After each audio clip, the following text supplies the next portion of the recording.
The penal facility floated silently above the jagged planet Ravok 9, its metallic surface reflecting distant starlight like shards of glass. Prisoners were kept isolated, in cages that used energy barriers instead of walls. No one ever escaped. At least, that's what the administrators liked to think. Lieutenant Cade Mercer had been captured during a reconnaissance mission gone wrong. Human forces were banned from Ravok 9's orbit, Cade's shuttle had been disabled by orbital defense systems, and he had crashed onto the planet's surface. He awoke inside a reinforced cell, the hum of containment energy vibrating through the floor.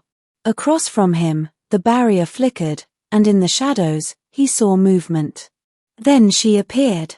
The administrators had labeled her feral, a young alien girl whose species, the Lytherians, were known for their wild instincts, heightened senses, and uncontrollable bursts of psychic energy.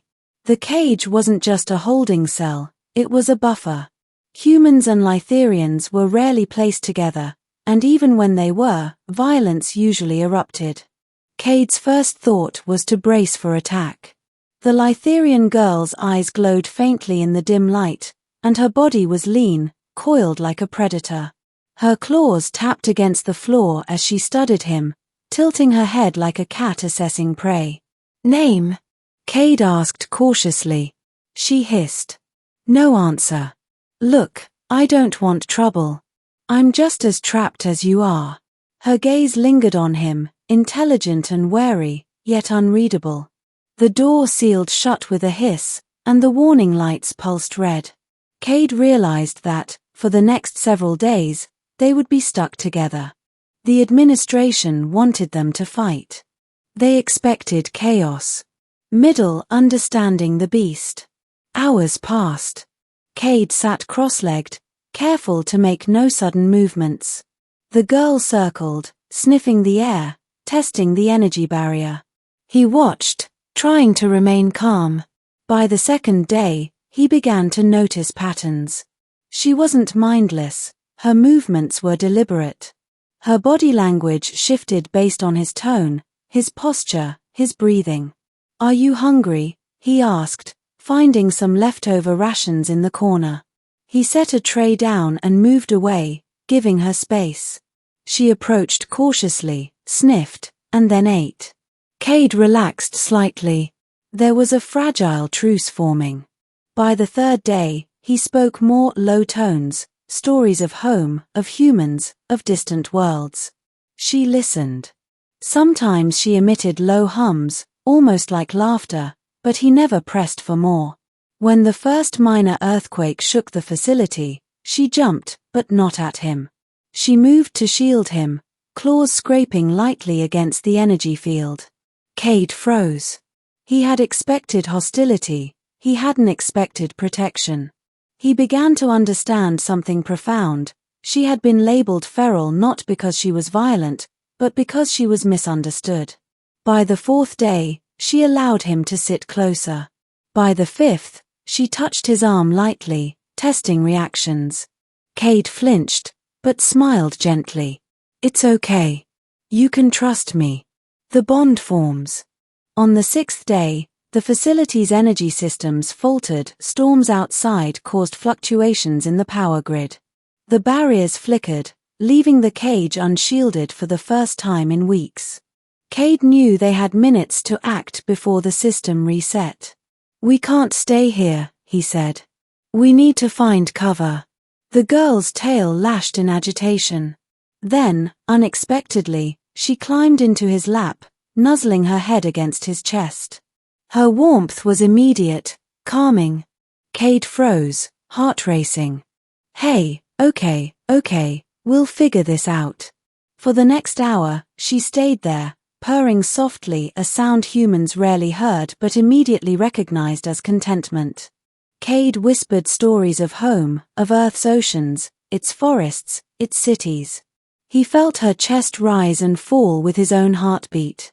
He realized that their survival depended not just on strategy, but on trust, and they were learning to trust each other in ways neither of them had anticipated.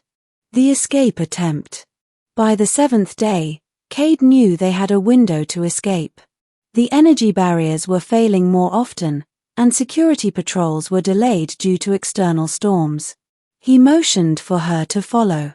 She moved silently, shadows bending around her.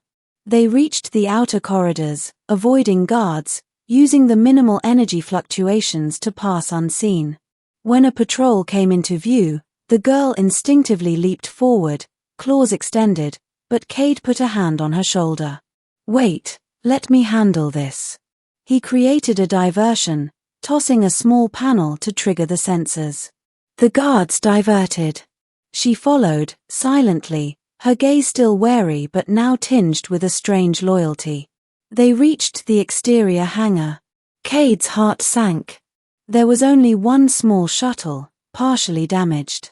Yet, in that moment, he realized it didn't matter. "You ready?" he asked. She tilted her head, then pressed lightly against him, a silent affirmation. Together, they boarded the shuttle. Cade patched the systems, pulling the emergency override. The engines roared to life. The cage, the facility, and the threats of Ravok 9 shrank below them as they blasted into the void. Days in the void. Once in deep space, the two were alone for the first time, free of cages and constraints. Cade took the co-pilot's seat. She sat on the floor at first, tense and cautious. As hours passed, the girl began exploring. She touched controls, nudged levers, and even tested the communication systems. Though she didn't speak, her intelligence and curiosity became evident. By the second day, she finally curled up on Cade's chest as he rested in the pilot's seat. Exhaustion had overtaken both of them. He adjusted slightly to make her comfortable. Her breathing was even, her body relaxed, and for the first time, Cade felt a sense of peace he hadn't experienced in months. "They thought you were a monster," he whispered softly. "But you're not at all."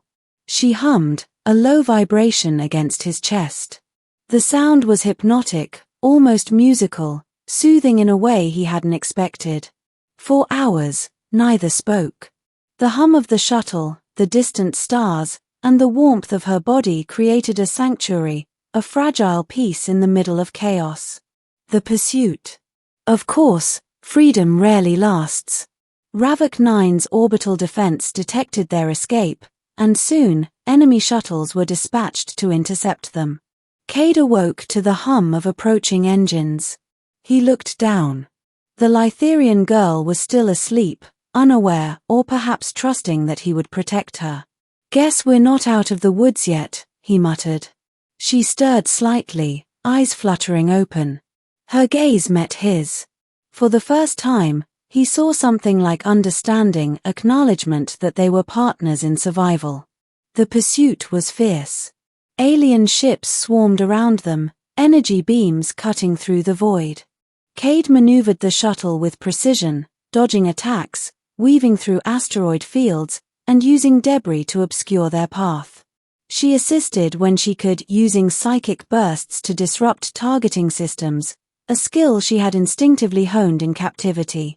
Together, they were no longer captor and captive, feral and human, they were a team. The arrival. After 2 tense days in space, navigating through uncharted sectors, they approached a neutral station near the edge of the sector. Cade initiated a stealth landing, keeping the shuttle's signature minimal. The girl remained perched lightly on his chest as he docked. Slowly, she stretched, then stepped off, brushing against him in a gesture of quiet gratitude. "We made it," he whispered. "Safe, at least for now."